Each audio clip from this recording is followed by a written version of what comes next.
Today I'm discussing really dose selection as it refers to HIV PrEP. PrEP, of course, is pre-exposure prophylaxis. At the Gates Foundation, I'm a consultant there, and I work essentially on two projects, one in contraception and the other one in HIV PrEP. And you'll see my discussion go back and forth a little bit because the two apply to each other very closely. So I'll talk about some of the challenges in global health, the dose selection as it relates to prevention studies, the impact of variability on dose selection, engineering in drug forgiveness, and tools to simulate long-term effectiveness. So at the Gates Foundation, we have the primary goal to accelerate the decline of HIV infection worldwide. But the rest of that sentence, if you read it, you'll see four words that make a clinical pharmacologist's life challenging. The words are simplified, improved, effective, and prevention. Those four words are a challenge to us, and I'll talk about them throughout our discussion. So first of all, we have to recognize a need for simplification. We have, in sub-Saharan Africa, a huge prevalence of HIV infection. So these are bubble plots of the earth, and the density or the size of the land mass is associated with prevalence of the disease on the left-hand side, and on the right-hand side you have essentially available physicians, or if you'd like, medical care. And the issue here being is that there's a huge prevalence of HIV, but not a lot of available physicians, and that means these people aren't getting educated as well, and you'll need products that are able to be used without a lot of touch points in terms of the medical care system. You can contrast to that of the US, where it's just almost the opposite. So when we talk about the challenges in this population, we have a whole set of different challenges that we're not used to dealing with as clinical pharmacologists. I put down the old challenges that we're all used to, things like how demographics affect pharmacokinetics, or how liver or kidney insufficiency affect the pharmacokinetics. Of course, then there's differences in polymorphisms or genetic diseases. These are things that were dealt with that are all well listed in one of the ICH guidelines. But we have new challenges that we have to address. Some of these are, you might consider them not a clinical pharmacologist's responsibility, but actually we can tap into that. So we have significant barriers to adherence, such as the medical care, as I showed earlier. So maybe an individual's travel distance to a clinic or to a physician. And imagine having to walk a full day's walk to go to a clinic, or having a full day's walk with kids in tow. So it's quite a barrier in and of itself. Also, supply chain can be inconsistent, and supply chain also needs different requirements in terms of like stability. Cost becomes an issue. We sort of address cost. We always talk about we want to bring the cost of medicines down lower. But when you're talking about sub-Saharan Africa, you're talking about a whole order of magnitude difference. For example, a 3-month injectable is $1.20. And the Gates Foundation is trying to push that down to 80 cents. And that's going to make a big impact on the number of women who can receive a contraception. That's only a 40-cent difference for a 3-month treatment. And of course, there's a stigma associated with taking certain medicines, especially in these fields, both in contraception and for HIV. And so so people want to hide it. And so we need to create drugs where people can actually hide the use of these medicines. Some people have a lack of agency. So the sex workers, they need to conceal their medicines. And then there's a difference in educational material that we use sort of here in the Western world, and it doesn't really apply to those in villages in Africa. And the example that I would like to give is that if you use red, yellow, and green to communicate the different, something that you're not supposed to do something, or that use caution or to go ahead, that may not apply to someone in a village who doesn't have a stoplight. And then I threw in the fact that long-acting injectables, there's a difference in skin thickness if you go to different regions of the world. So in Europe or in Greenland are different than in sub-Saharan Africa.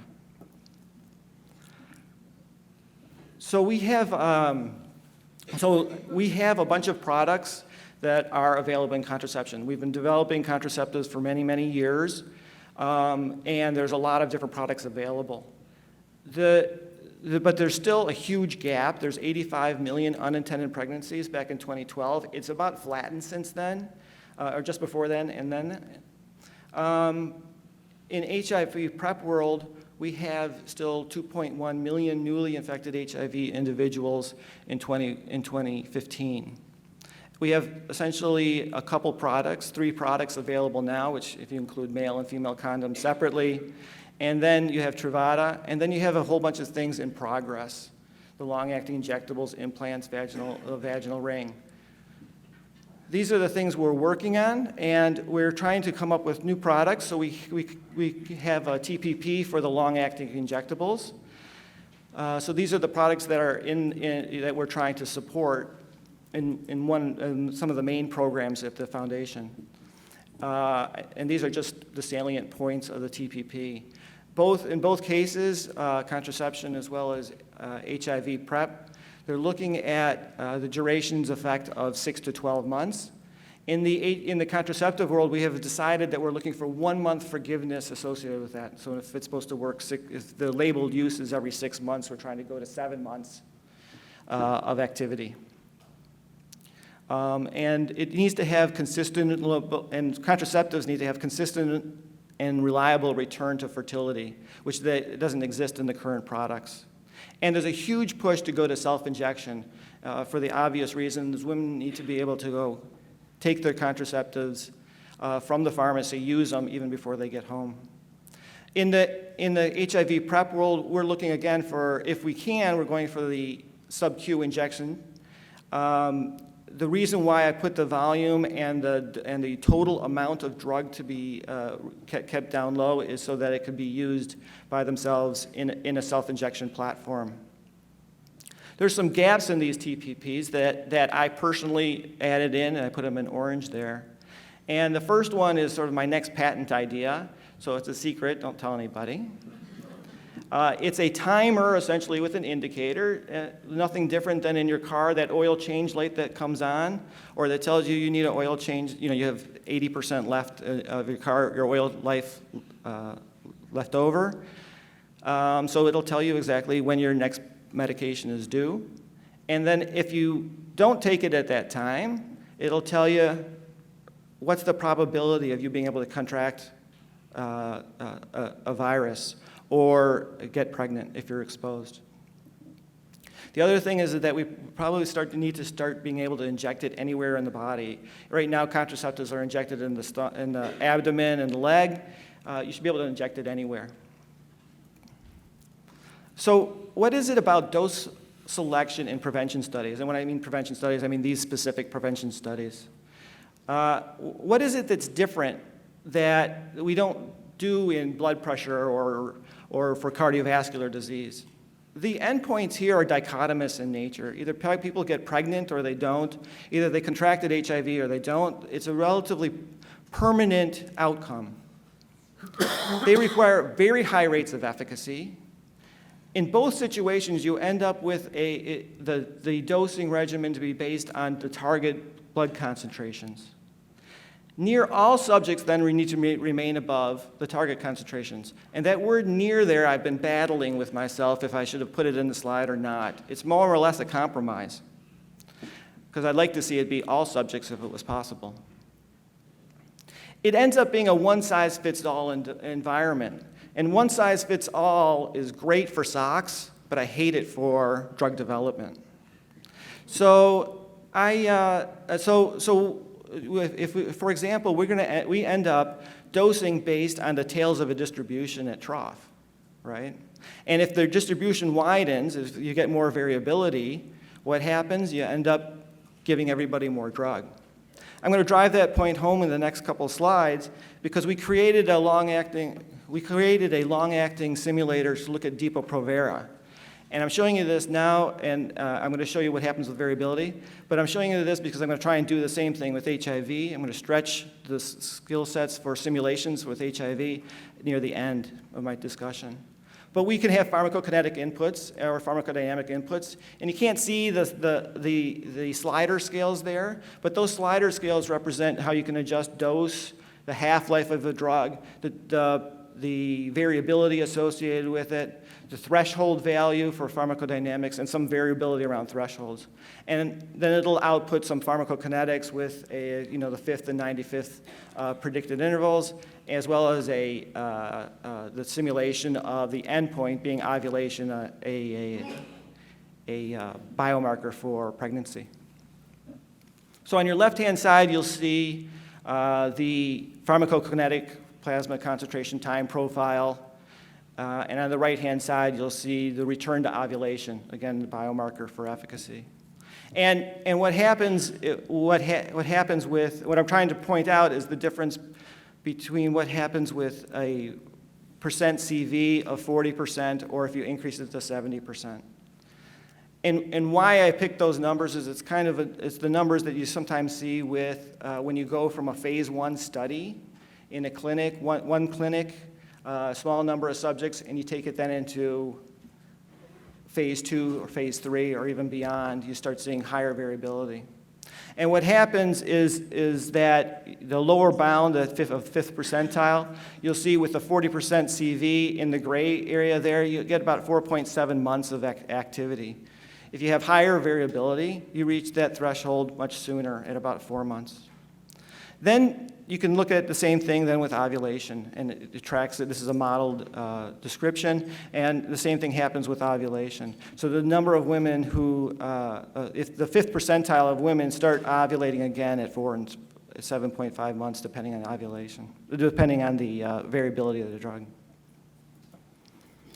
You can drive this point home a little bit further with contraception, because we have the data. The data doesn't exist with HIV PrEP. Whereas in contraception, they have a difference between what they call perfect use and typical use. Perfect use is essentially the rates of pregnancy associated with a drug that's being used in a clinical trial. But then when you go out to the real world, that's what they call typical use. And there's a huge gap there, the difference between the green and the black line. For oral contraceptives, I guess it's kind of personal because we all know somebody or know somebody of somebody that knows somebody that got pregnant while they're on the pill. That would be under like the QD, and you can see it's a difference between 0.3 and 9% difference in pregnancy rate. But the long-acting injectable every 3 months, that's the Depo-Provera slide there, a point there, every 3 months. That's a point, at typical use is 6, and the perfect use is 0.2. That's a 30-fold difference in failure rate. And so when we need to, and they don't converge, the typical use and perfect use don't converge until you get to the 3-year products. And those are the long-acting implants, like Norplant, the levonorgestrel Sino implant. And it isn't until, and then of course, the typical use and perfect use stay the same as you go to the IUDs and permanent sterilization. So you can see there's 2 things that need to happen there. One is the need for longer acting drugs, and the other need, of course, is to build in forgiveness. So what's drug forgiveness? Drug forgiveness is defined as the difference between a medication's post-dose duration of beneficial effect and the prescribed dosing interval. It relates to the number of doses that can be skipped without causing a relapse in disease. That definition doesn't essentially apply to long-acting injectables, but the concept is the same, and we probably need to work on a better definition for it. It's a feature of the drug or the dosage form, and it's a challenge for us to engineer it in. I personally like the word drug forgiveness. I think we're attaching a human quality to a drug, and I think that's like a very nice thing to do. I live and work in Detroit. In Detroit, you have the auto companies, and the auto companies have learned to build in drug forgiveness into their cars. They have things like seat belts and crumple zones, and of course airbags, and now they're putting airbags in the front and the sides.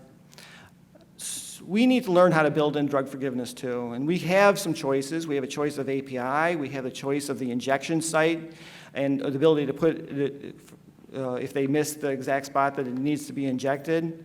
You can come up with formulations that have very consistent and very long release rates. And we can choose the dose. Of course, we measure forgiveness using PK and pharmacokinetic and outcome measures. So I have to, so this is a study that ViiV has designed, and all kudos to ViiV for the way they picked this dose. I'm going to show you at least this slide and the next slide I'm showing in permission from Paru Patel as well as Susan Ford and from ViiV and GSK.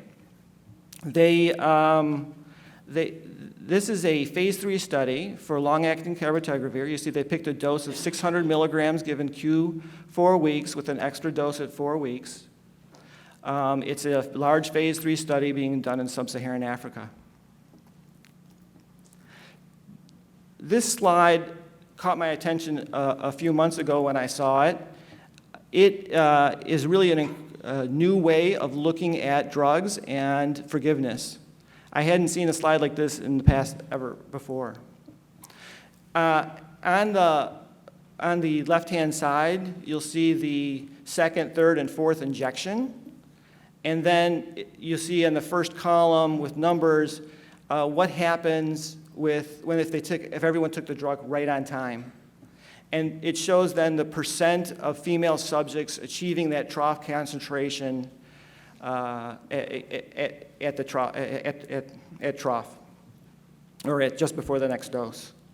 So you can see that when you reach steady state by the fourth injection, you'll see 95% of women achieve the target concentration.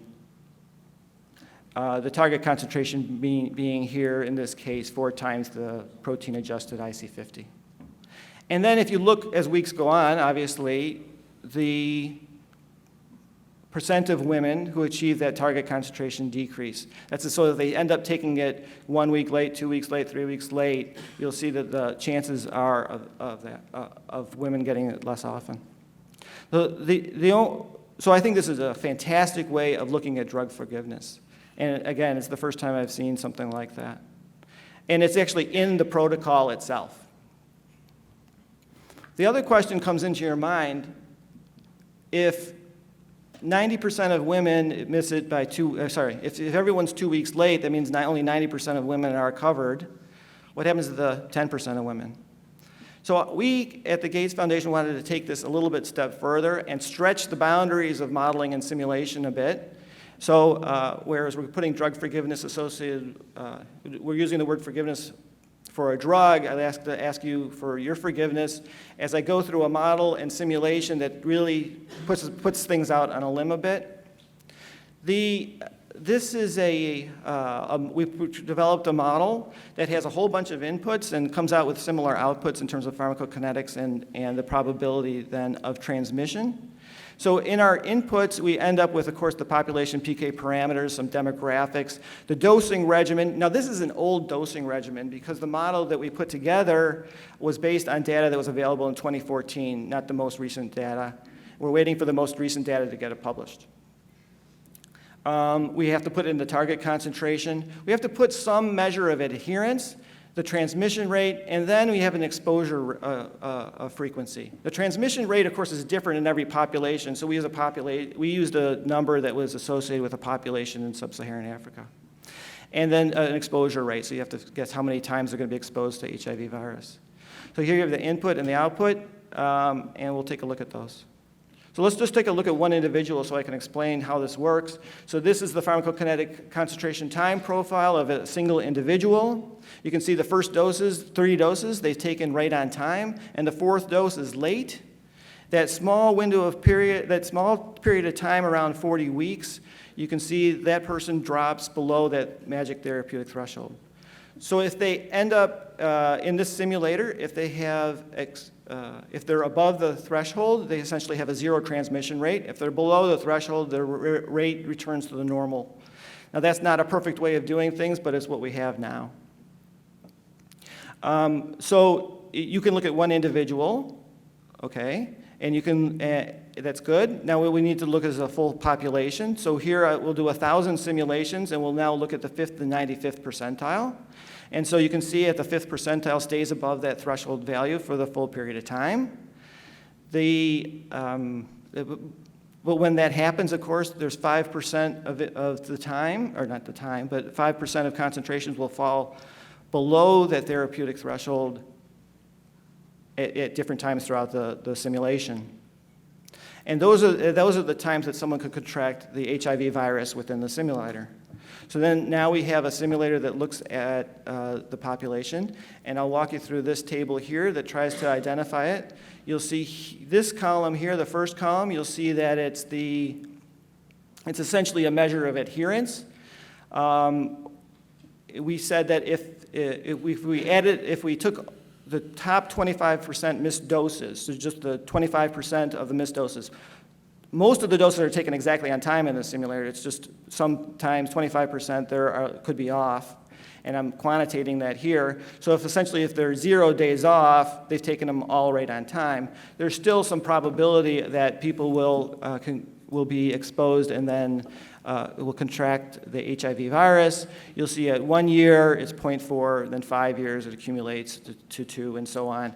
And since we're doing this in a simulator, we can look over 40 years and look at the impact of compliance, or in this case, just variability. If you look at adherence, then if the top 25% are just 10 days late, you'll see that the portion of subjects that gets infected is higher, and it accumulates over the years. And then if they're on a 12-week regimen, if they're 35 days late, you can see that goes up again to 2, 7, and so on.